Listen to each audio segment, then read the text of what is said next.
Good evening, good morning, everyone. How are we doing? Hey, Melissa. Hey, Connie. We've got a couple of people who've joined us already. Welcome, everyone. How you doing? I've got a special guest for you all today. I see Nick's watching too. Good to see some people here. Today I'm talking to a fellow vegan slash plant-based coach, and she's a bodybuilder as well. So Tamara Marie, welcome Tamara. So good to have you here. Thank you for having me. Tamara is a vegan bodybuilder and body sculpting coach, and she helps women get in the best shapes of their lives. And she, a little bit like me, was vegetarian most of her life. And at around that age of 40, she started to experience the negative health effects of dairy. And it was then that she decided to go fully plant-based. And that's when she was able to get in the best shape of her life. A little bit like my story, except she's become, even more ripped and lean and muscular because she's a bodybuilder, which is great. So Tamara's now a competitive bodybuilder. She won first place in the Women's Figure Masters 40 Plus division as a natural athlete. And now her goal is to actually become a professional bodybuilder, which I think is absolutely amazing. She's also the creator of the Fit 40 formula, which is her signature coaching program, and she's the host of the Empowered Fitness podcast. So I'm delighted to have her here today, and I didn't want to ruin too much of her story because I wanted her to tell us all about where she started, her journey to becoming plant-based, and also her journey to becoming a competitive bodybuilder, which is a tough gig. Welcome. Where would you like to start, Tamara? Where did the journey start for you? Oh, well, I was a young girl. No. I think, like for all of us, our relationship with food starts when we're children, right? And the things that we learn, the things that our family established for us as the norm. Yeah. And, being from the US, and a lot of my family is from the South. Yes. And I currently live in about an hour from Washington, D.C., so in that area now. Yeah. But with that comes a lot of focus on meat. There was a lot of pork. Yeah. There is a lot of, eating almost anything. Yeah. And I always say I grew up on sort of like eating a little bit of everything. I was a mac and cheese addict. That was my favorite food. It still is, just vegan mac and cheese now. But I don't eat it as much as I used to. And yeah, it's just, I think that when I was 15, it was like more of a turning point for me because I started working at Whole Foods. That was like one of my first jobs. Yeah. And I learned a lot about organic farming and produce. So I just became very aware of food quality. And from there, I had stopped eating pork initially. Mm-hmm. And then it was red meat and then poultry. And then, so it was a gradual process. But by the time I was, I'd say 16 or 17, I was fully vegetarian. Wow. And I didn't eat anything, mainly that my family ate. So I had to learn a lot really quickly at a young age.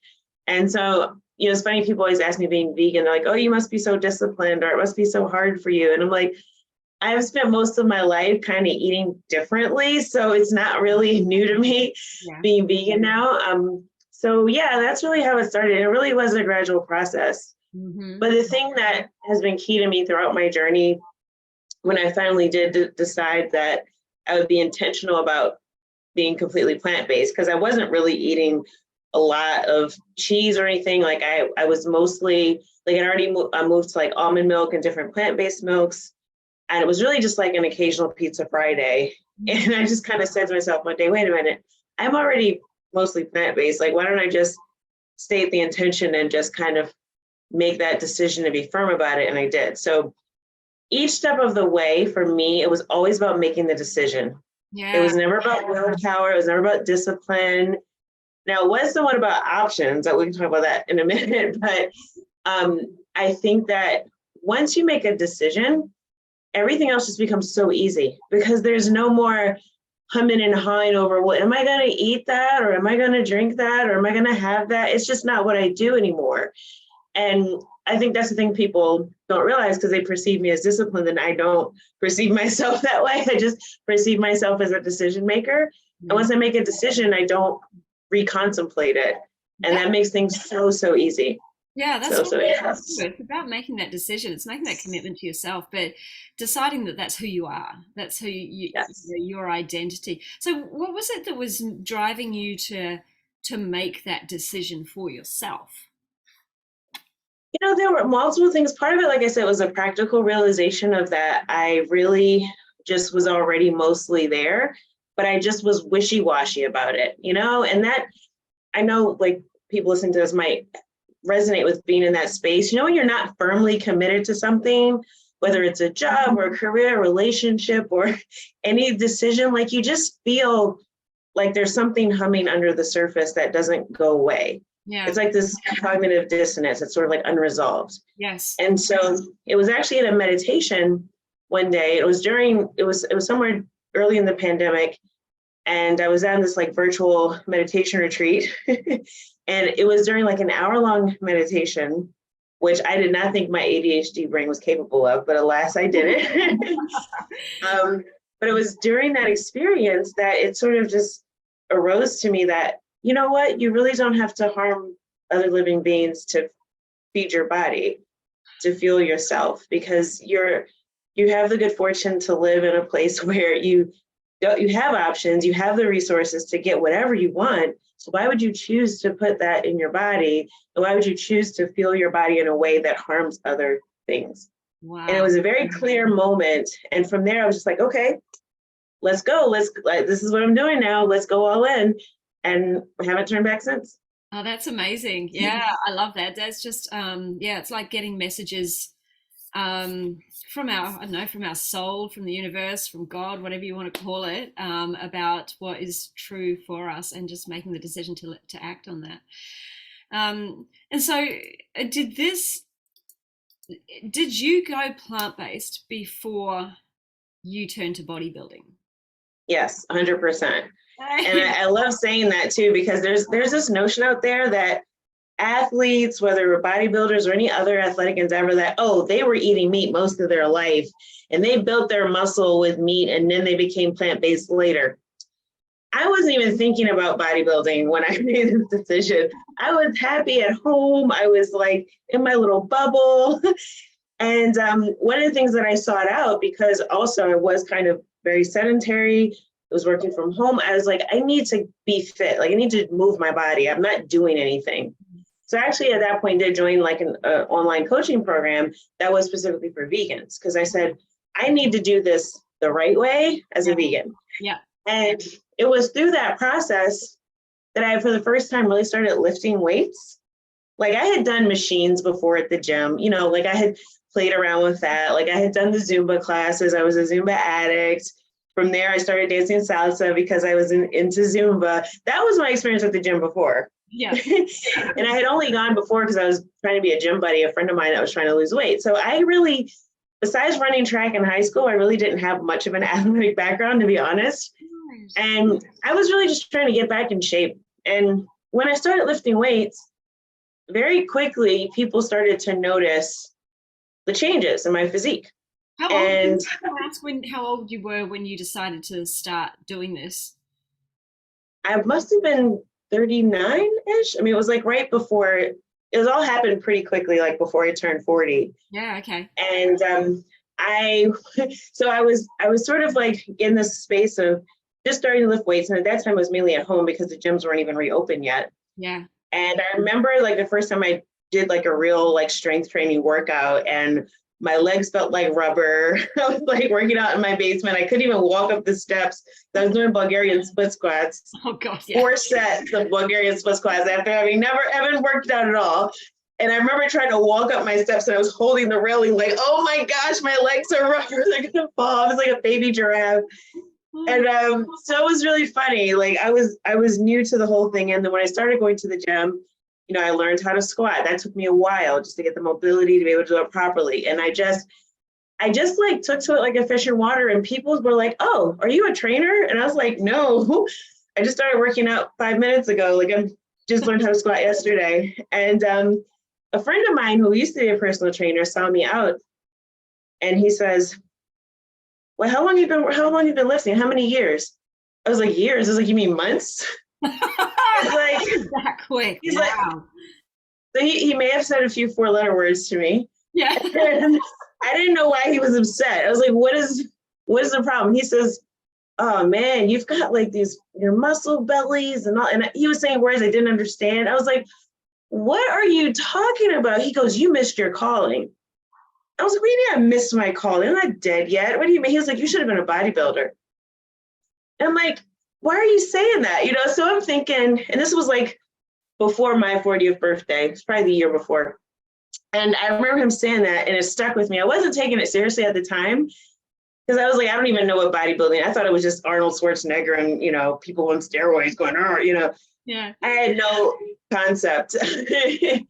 And so it was a little bit before my birthday came up. I was actually taking a walk and I said, well, let me look into this. Let me just look at some YouTube videos to even find out what it is. And I watched a video with this guy who said, look, if you're thinking about bodybuilding, you need to go to a show first. Don't step into this without knowing what you're getting into. So I go to a show just to check it out. And people were asking me like, hey, are you competing? I was like, am I what? They're like, are you competing? I was like, where's the show? I don't even know what's happening. Like, can you direct me to the auditorium? I was like, I just want to see what this even is. And Oh, wow. one of the vendors was like, oh, so when are you competing? I was like, what do you mean when? I said, well, I'm thinking about it, but I don't know. He's like, well, how sure are you on the, scale of 1 to 10? I was like, I don't know, 60% out of 100. He says, well, when you're like 100%, let me know because, we'll sponsor you. Like, and I'm like, what do you mean sponsor? I don't know what the words, I don't understand what people are saying. And I took a picture with the woman at that time who had won the 40 and over division. She got first place. And we just took like a little picture outside the hall there. And I said, oh, congratulations. And I like did my little bicep flex. I don't know what I'm doing. And I take this picture and I post it on Instagram and all my friends are like, you look just like her. And she just competed and got off the stage. When are you going to compete? And I was like, I don't know if I want to do this. So long story long, I guess I did have a consultation with an actual bodybuilding coach. And I said, look, are people just blowing smoke or can I actually do this? And she's like, well, you can, but it doesn't mean that you should. But if you really want it, it's going to be hard work. And, I can work with you because you do have potential. And that's all I needed. A challenge accepted. And that's how I got started. So. Oh my goodness. I can't believe it. That's incredible. So how long did it take you to go from, I guess, from starting to work out to then standing on that stage? Well, at that time, so I remember it was around October when I started working with the bodybuilding coach specifically. And I was on stage that following May. Wow. So it was less than a year. Oh, wow. It's not common. Yeah, no. And also not recommended. But I looked pretty fit even before I started going to the gym. Honestly, people just always thought, like when Michelle Obama was wearing like her sleeveless dresses, people told me I had Michelle Obama arms, and that was before I even tried to do a bicep curl. So I always just sort of had this, I had good genetics, so I'm not gonna lie about that. Yeah. But I just figured to exploit my gifts and say, okay, well, let me see how far I can take it. So yeah, it's not typical. Usually it takes a few years to build enough muscle to even think about getting on stage. But yeah.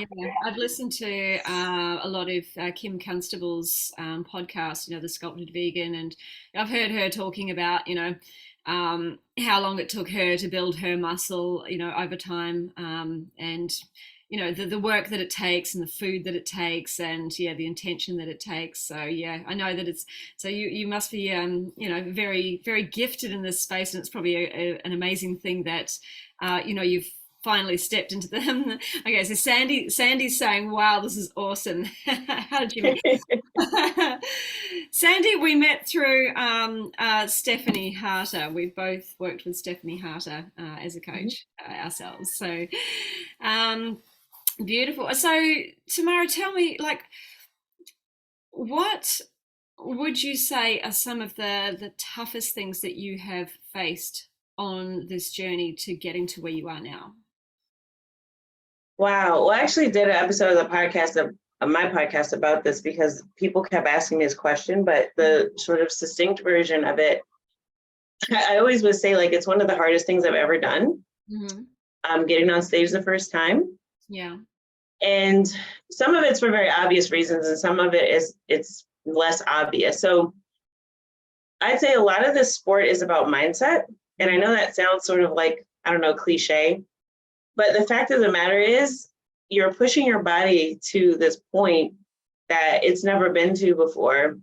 And when we're not familiar with something, it can be scary because we don't know what to expect. Yeah.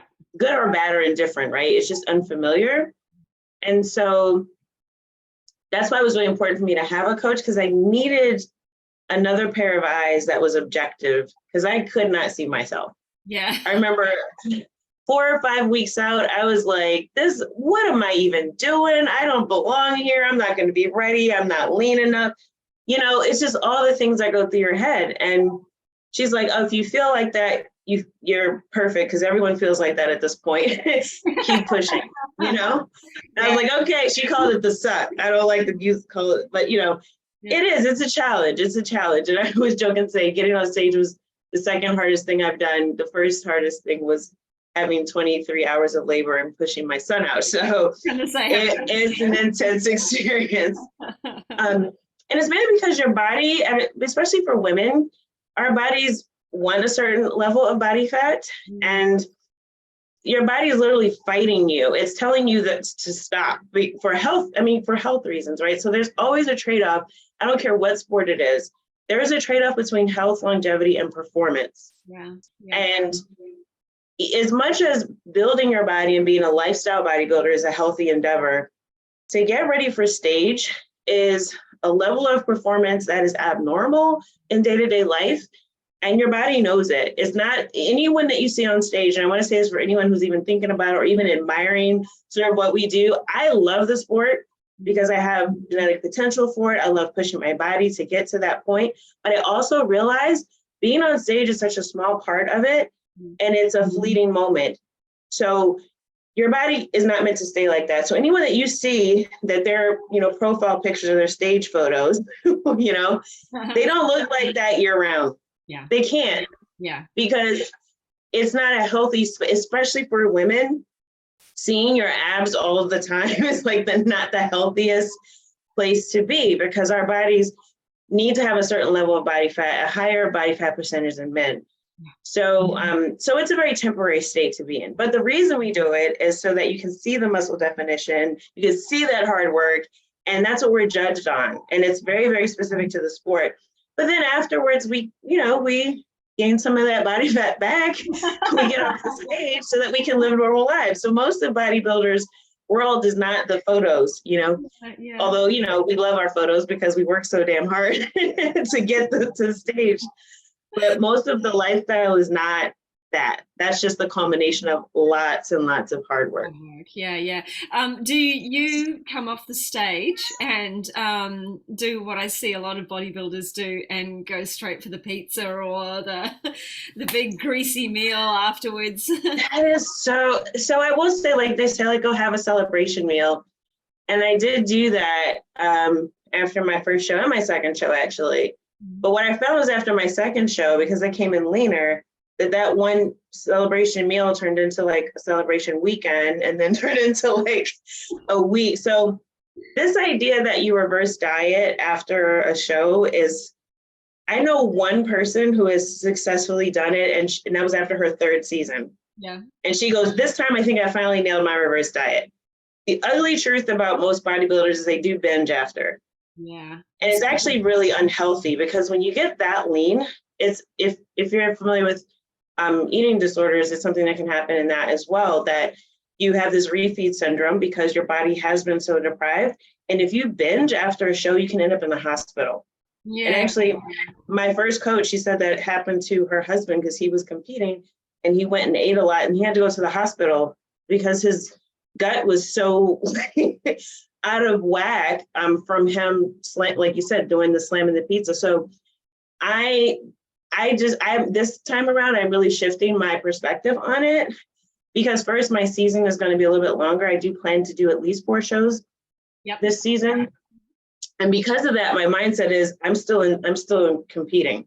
So I can't have this mentality that I'm going to reward myself with food Yeah. because it just sets me up for a really poor mindset and really bad relationship with food. Yeah. So my goal, and I don't know if I'll be able to, because it's hard, because your body is really telling, every signal is saying, eat everything in sight. Yeah. You are too skinny. But my goal really is this season is to be a lot more mindful about that and to not look at food as a reward at all. Like, I'm really trying to disassociate eating whatever. I don't care what it is. But the one thing we all do backstage, we do have to have a little bit of sugar, some carbs, Yeah. so that it pumps our muscles up. So there are a lot of treats backstage. You'll see a lot of chocolate, and I had little chocolate brownies last time. My coach was really shoving them in my mouth while I was like pumping up. So we do have our pump up treats. That's different. Yeah. There's a little bit of sugar to get the muscles to kind of pop, but yeah, but that after show binging is real, and a lot of bodybuilders do it, but it's just really not healthy. So yeah. And it's sort of that restriction binge cycle is something that happens a lot in, just for people trying to lose weight in general as well. When they try and restrict themselves so much to get down to what they think might be a weight on the scale or how they look or feel in their clothes, that desire to then binge and eat all the things because they're overly hungry at the end is definitely a trigger for a lot of people as well. So yes, it's we don't want to get into that cycle because it's not healthy. Our body is built for survival, so really intentionally eating is necessary for long term. But in the bodybuilding world, it's definitely something you've got to be more mindful of. yes. So you mentioned to me that you wanting to become a professional bodybuilder now. So what does that look like for you? Like, how do you go from being an amateur to then being professional? Yeah, well, there's different organizations and they all have a little bit different roles, but essentially there's different categories that you can compete in.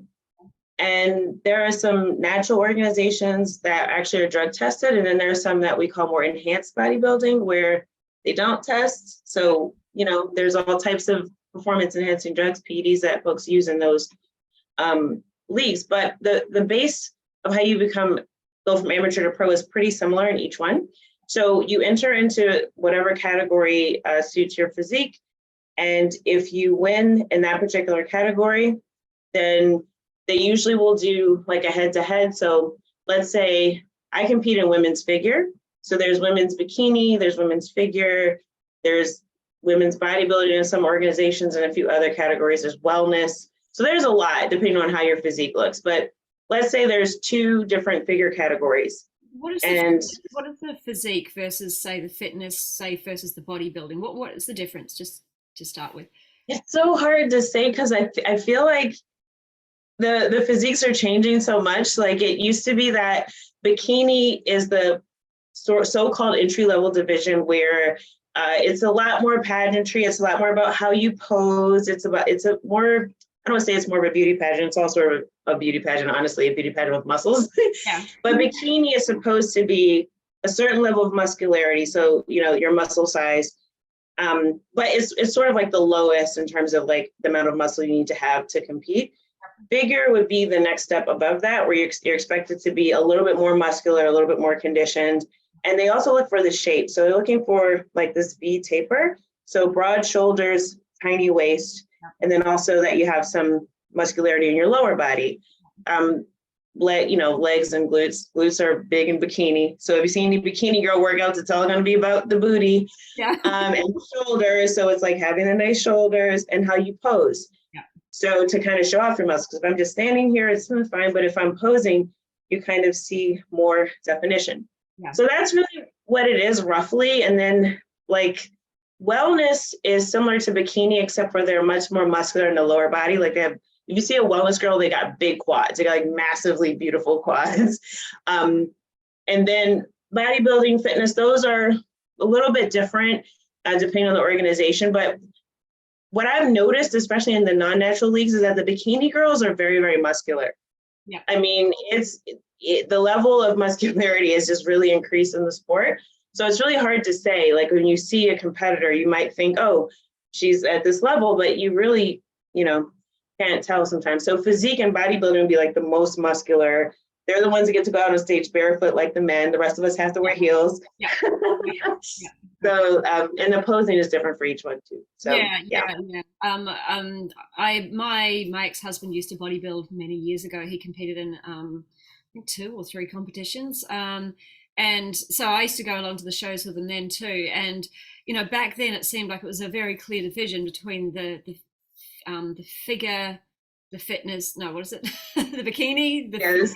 the physique. Yeah. So the big girls, they were they didn't wear the heels, and so it was definitely more about the size of the muscles, whereas the bikini girls were in the sparkly bikinis and in the heels. Mm-hmm. So there's quite a clear division. But now that I see, I sort of follow a few people on Instagram too, and what I see is the girls in the bikinis and the heels and the sparkly bikinis are getting bigger and more, looking more like. Yes. So yeah, that's what I was wondering. Like, where is that division now? Is there a clear division, or are the lines still good?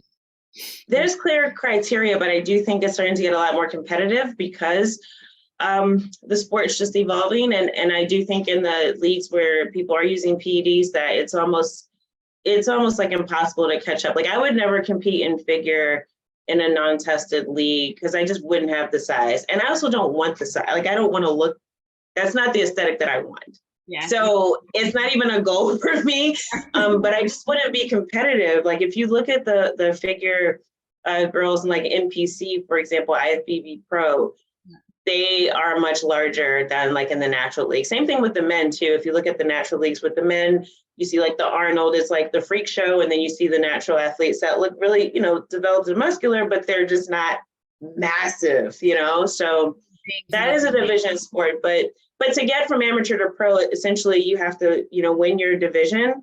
And then if there's multiple, you go like head to head against, whoever's winning. So it could be like the top 2 or top 3. It depends on how many people enter. Yeah. But yeah, and then, so then you qualify for your pro card. So everyone calls the pro card. And that just allows you to compete as a professional. And at that level, you're actually competing for cash. So if you get like the top 3, there's cash prizes involved. It's not anything you're going to pay your bills with, honestly, but because there's a cost to competing as well. Okay. But yeah, you can. I mean, it can be lucrative if there's bodybuilders who have quite extensive seasons. They compete quite a bit, and if you place well, you make a few $1,000s here and there. Depending on where you enter, the prizes are larger or smaller. So. No, gotcha. Yeah. Okay, yeah. So I thought it was like, once you become pro, it's like you're sponsored by someone, and that's your life's taken care of from that point onwards. But you would think. That's the funny thing about bodybuilding. I think there's more of a cost to compete than there is like a benefit. I mean, and quite honestly, most of the bodybuilders that you see that are making incomes from it are through sponsorships that they've gotten on their own. They're not necessarily through the actual sport. Yeah.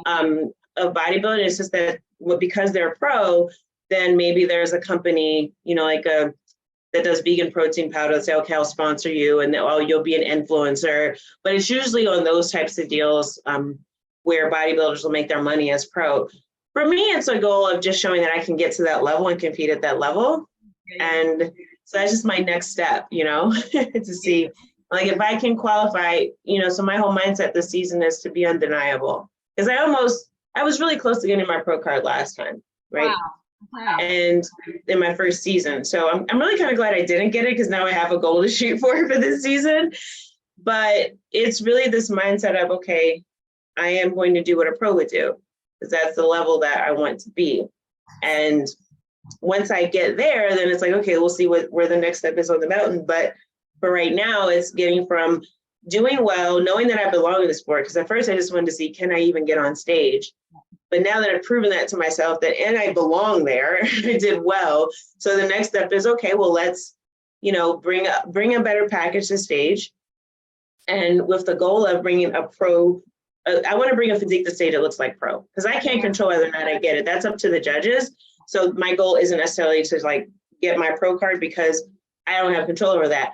But I can control what physique I bring to stage. Yeah. It's like when you turn up, when you behave like a pro, you're more likely to get to that level. You've got to be the person before before you become the person, essentially, right? Yeah, that's the idea. It's like the identity of it. Like I said, it's like if I make the decision, then okay, I made the decision, Yeah. so So just go from there. how long have you been bodybuilding now? Well, it's only been, so my first season I competed was May of last year. I did 2 shows. And then I'll be competing again this fall. So not long at all. Nope, this Jeez. is my second season. So, and I took, my off season could have been a little bit longer, honestly, but the whole goal of off season is just to build more muscle. Yeah. So, you sit a little bit fluffier during the off season and just get stronger, build more muscle to bring more size. Because anytime you cut down, you lose fat and muscle. So the idea is to build enough muscle so that you don't lose so much. And when you get to stage, you still retain some and you look better than you did last time. So that's the whole goal. Bodybuilding is really a sport of you against you. You can't really base it upon who else shows up that day, what the judges say. You really just have to go, did I bring a better package to stage? And you can be happy with that. So that's my goal. I almost feel like any goal we set ourselves in life is us against us, right? We're the Always. stand in our own way of success. So, talk to us about how you work with people. What it is that what you're doing in terms of your bodybuilding coaching and helping women achieve their best physique. Yeah, I mean, so my approach is really, it's based on this idea that you don't have to accept the fact that when you turn 40 or you're approaching 40 or whatever age that is old to you, whatever it is, that you just have to give into the idea that you're going to get weaker and flabbier, right? I think that's what we buy into as women, that, oh, well, my metabolism isn't what it used to be. My waistline is going to expand now. That's just what it is, Oh, no. And yeah, exactly, right. Can't do anything about it. Yeah, yep. Still to tell ourselves. Yeah. Yes, the fatalism of it. Throw up your hands, like you just said. So I think for me, the idea was, one, to be a living example that that's not the case. Yeah, beautiful. And also, a lot of women, it's like we have this idea we want to look like we did before. Mm-hmm. Like, it's almost funny. It's like we're jealous of our former self. Like, I want to look like I did when I was in my 20s, or when I was in whatever age, I looked like this. And I used to be able to do this, and I can't do that anymore. I used to be able to just stop eating for 12 weeks and then I would get shredded, or whatever weird stuff we used to do to try to punish ourselves. Yeah. And I'm always fighting that mentality. Like, okay, you in your 20s was amazing, but you in your 40s is so much wiser now. And you can look better than you did. Like, why are we chasing a young version of ourselves when we can get in the best shape of our lives now? Yeah. With all of the amazing wisdom that we brought with us, with the knowledge of what our bodies can do, with the knowledge of, many of us have had children, and just the fact that our bodies have been able to do that is amazing. And appreciating all of that and saying, no, there is no past self to get back to. Mm-hmm. There is no yesteryear that I need to relive. There is here and now, and this is better than it was then.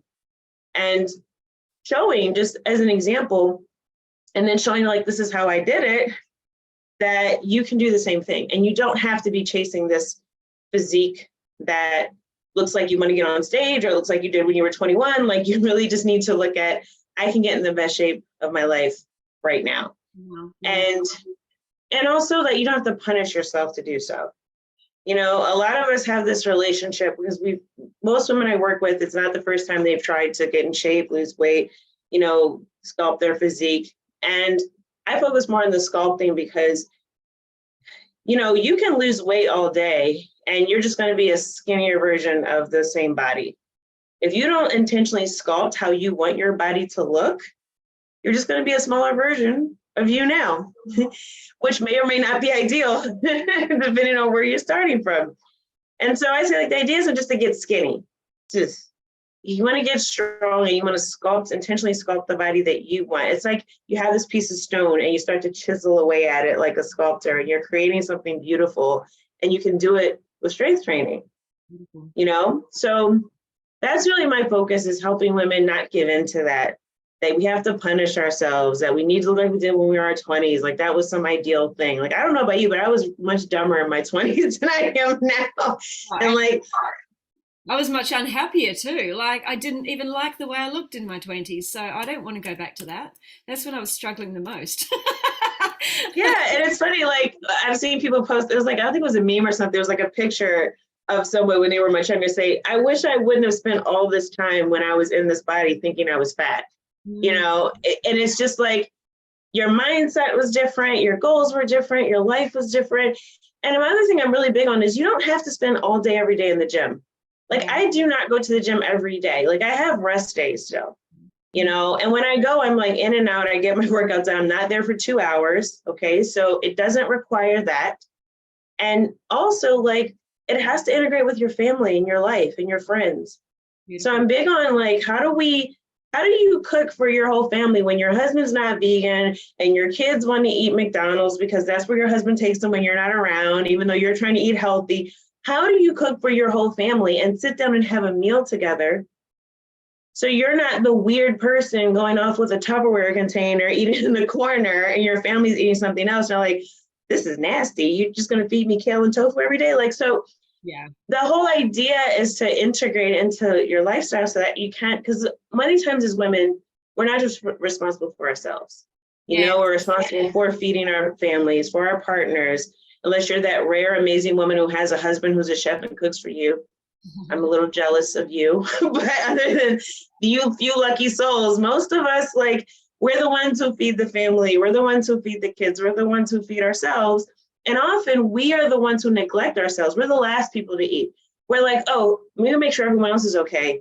But it's like, what are you eating today? Did you drink your water today? Did you get enough protein? Did you get enough fiber? Oh, well, you know, I was running around doing this. This was for the kids. And then I had this thing at work and then my business.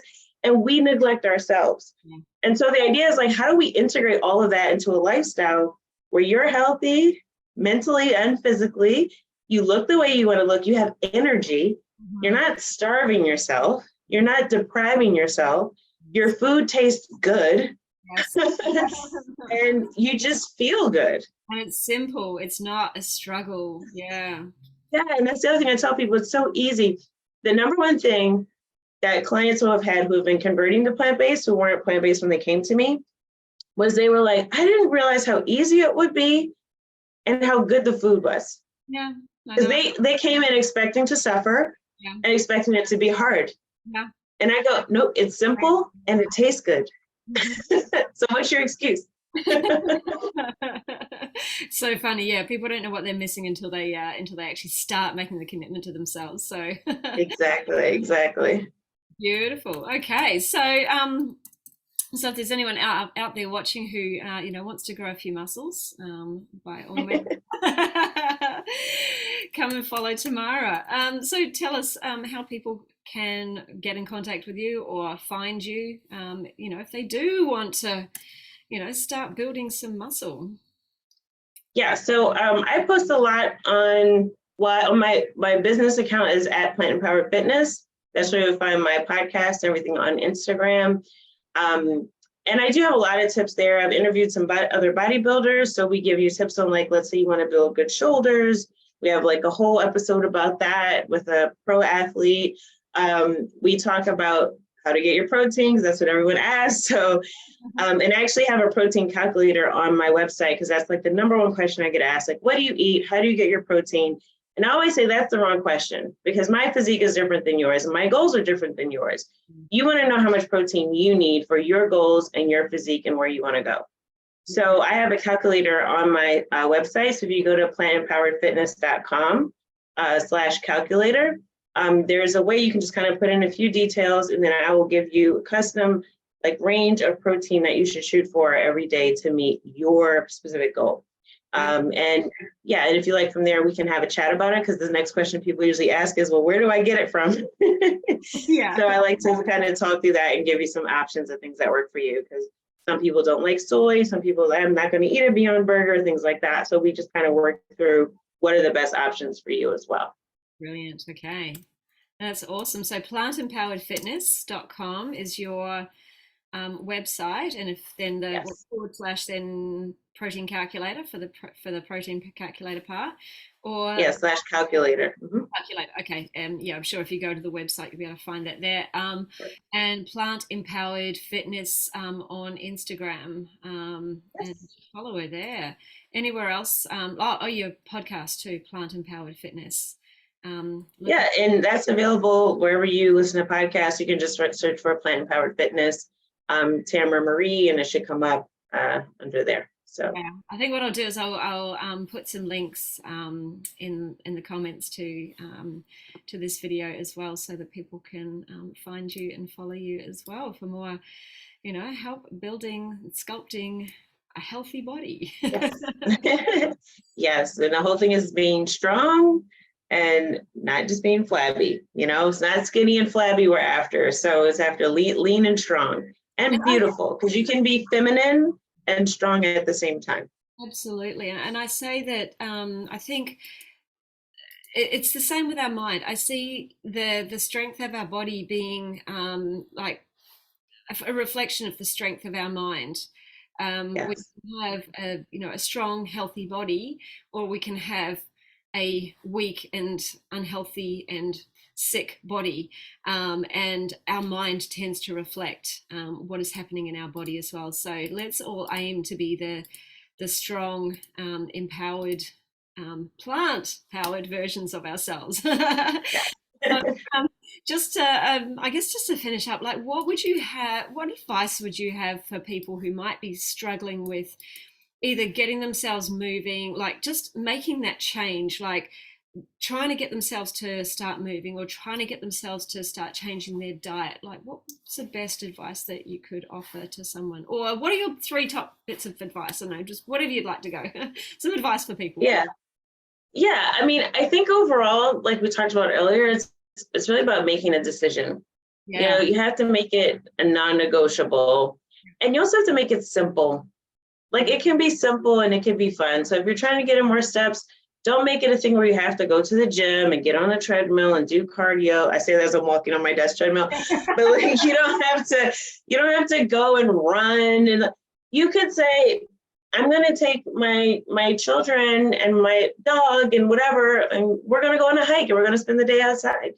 Beautiful. And you're spending time with family. You're not taking this time away from your family to take care of yourself. You're making it a part of your lifestyle. So how can you make it simple? How can you make it enjoyable? Yeah. And just commit. Like, this is who I am now. It's like, this is how I'm showing up in the world. This is how I choose with intention to show up in the world. And it's not an option, because the real thing I think that a lot of us miss is, as much as we can get caught up in this being a selfish thing that we're taking care of ourselves and we're taking time away, especially for bodybuilding, because it's like really all consuming of a sport and it's very aesthetic driven. So it can seem very shallow, but everything starts out as a thought. And like you said, your physical body is a reflection of your mentality first.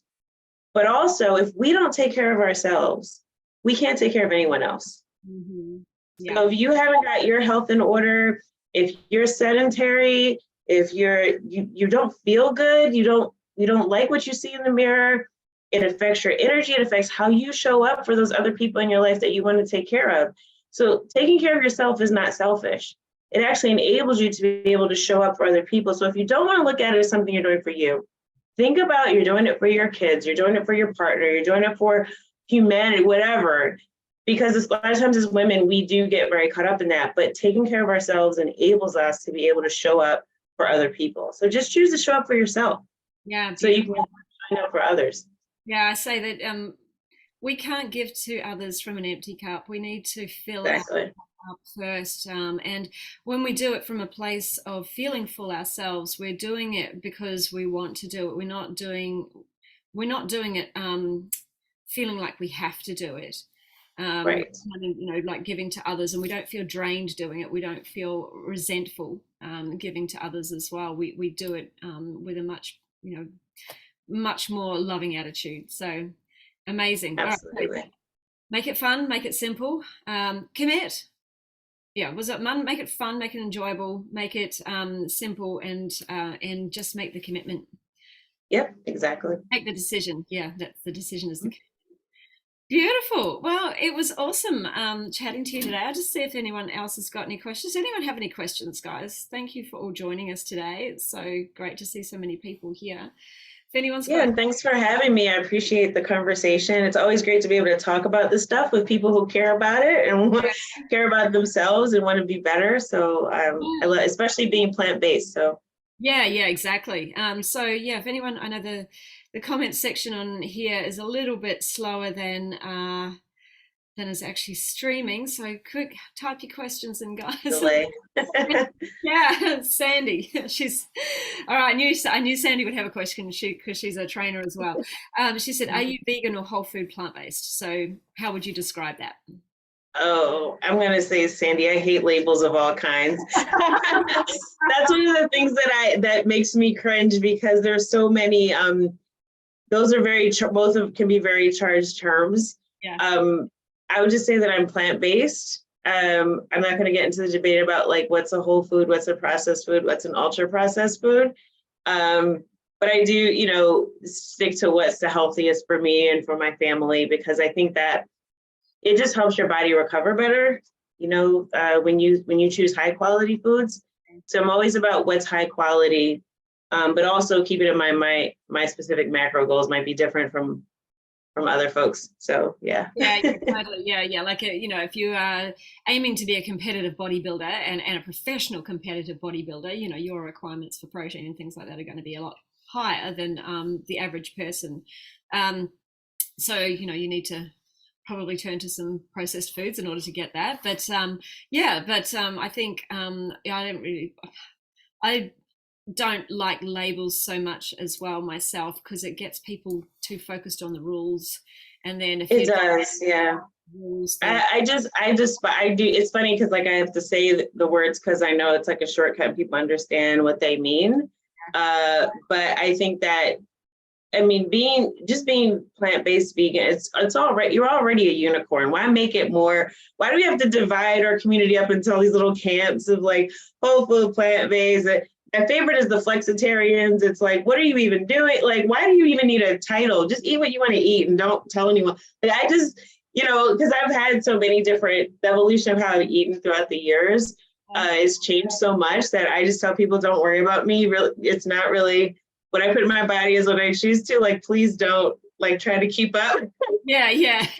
Especially as a bodybuilder, because it's like I said, I do very specific things, and I may or may not recommend those things for my clients depending on what their goals are. So I really do try. I do share some of what I eat on my Instagram. So if you're interested in that specifically, you'll see some of the things that I eat, and then you can decide what label works under whoever's guideline. But the way that, I approach it, like I said, is I'm always looking for what's the highest quality, that I can. And also sometimes it does come down to convenience. I do say I love to experiment in the kitchen. I make a lot of my own things. Yeah. So a lot of times I'll make my own seitan, or I'll make, I just experiment with different things. And I love that because it's the creativity of how do I make this healthier? Like I was just in Dominican Republic and they were making this Dominican spaghetti dish. And I was like, how can I make that plant-based? And how can I make it healthier? Challenge accepted. So I'm like working on my own recipe. So I love the challenge of making things better for you that taste good. So that's one thing I always do. I'm always experimenting in the kitchen. I love that. So yeah, the higher the quality of the food, the better our recovery rates, the more I guess healthy we are, the more energy we have. So yeah, it's not about necessarily being perfect, but how can we just deliver our body the highest quality nutrients wherever we can. Exactly. Yeah. So And I'm big on organic too, and I know that there's like the Dirty Dozen that's like posted, there's certain things that are more important to buy organic than others. But I also have to meet people where they are. Like if you can't get organic on something, or it's not, I won't say it's expensive because I really don't think people overblow that. Like if you're buying processed packaged foods, yeah, things tend to be a little bit more expensive if it's organic. But a lot of organic produce is not really like breaking the bank. But like I'd rather someone eat a vegetable rather than go I'm not going to eat that because the broccoli's not organic. You know what I mean? It's like, But there is a definite difference. So it's really hard to balance depending on what you have access to and what your resources are. So I try not to be too orthodox about anything, yeah, except for obviously eat plants. yeah, right. You know, let's just start where we all agree and leave it at that. As Dr. Brooke Goldner said, she healed her lupus just eating standard supermarket food, supermarket vegetables. They weren't organic, so if the body can heal with non-organic, then we know vegetables are still incredibly nutritious for us without being organic. So yeah, beautiful. Not getting too hung up on perfection here. I love it. Yes.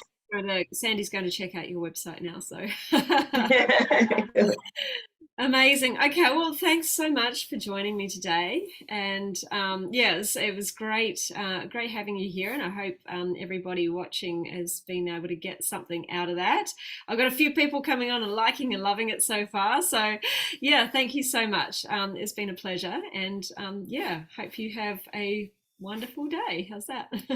You too. Thank you so much for having me. Thanks. See you later.